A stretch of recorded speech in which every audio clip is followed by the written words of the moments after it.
Puusavotan lomassa vähän Valmetin esittely. Mulla on tämmönen 6300 Valmetti joutavana tässä hitrollu. On tosi vähillä tunneilla kone siinä. Ei oo ajettu kun, oliko se 5600 tuntia. Mulla on ollut se jonkun aikaa nettikonneissa myynnissä, mutta ei näytä hirveästi kiinnostavan ketään. Uuden ilmapenkin laitoin ja uudet renkaat ja etukuormaan jäämään sen verran tuo sylinteri.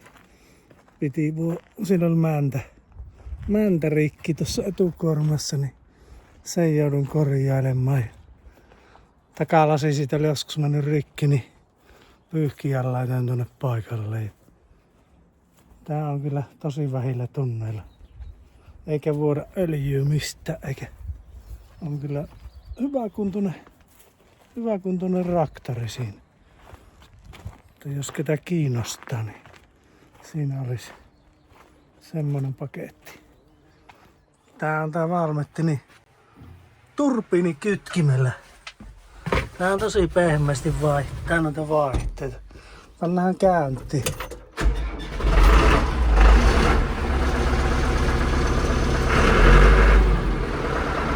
...5656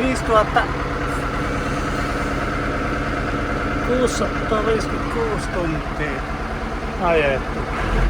Tässä on 70 litraa tuottava se pumppu, niin tää nosturi liikkuu kyllä liukkaasti. Tietysti kaikki hydrauliikka. Vähän ovi kiinni, niin ei kuulu. Tää on kyllä isollakin pykälällä saa lähteä liikkeelle tuolla, että se lähtee pehmeästi. Ja sitten sopi vaihtaa, suunnan sopi vaihtaa. Periaatteessa kun vaikka se olisi eteenpäin menossa, niin pakin laita, niin hyvin pehmeästi lähtee takaisin menemään. On kyllä hyvä traktori. Mä menisin ensin, että mä laitan tämän itselleni.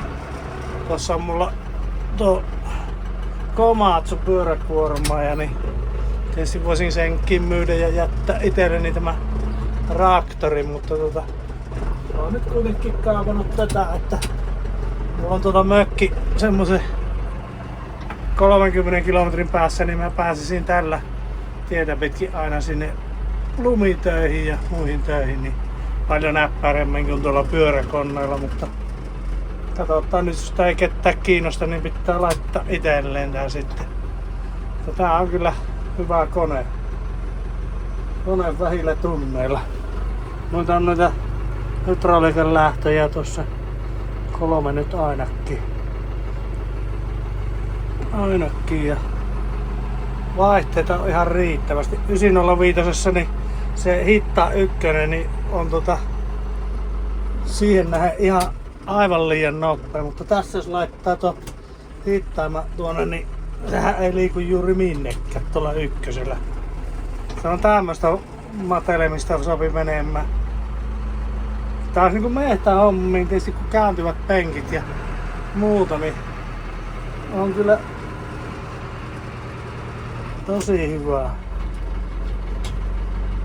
Mennään eteenpäin ykkönen, niin kyllä on aika pieni liike. Täysillä kierroksilla. Niin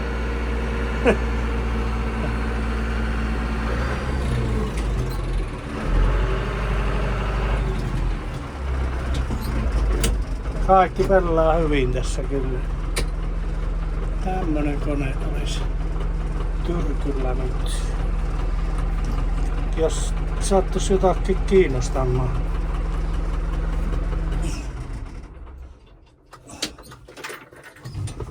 Tässä on nyt viimeiset puut menossa. Viimeiset puut menossa niinku sahauksen puolesta, mutta vielähän mutta kirveellä sovi vähän aikaa huiski. Saattahan nuo loput pöllit. Jos lähtee stiilikäynti.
Nyt kun on telapuut ennen, ne pitää harjata vaan hiekat pois sieltä.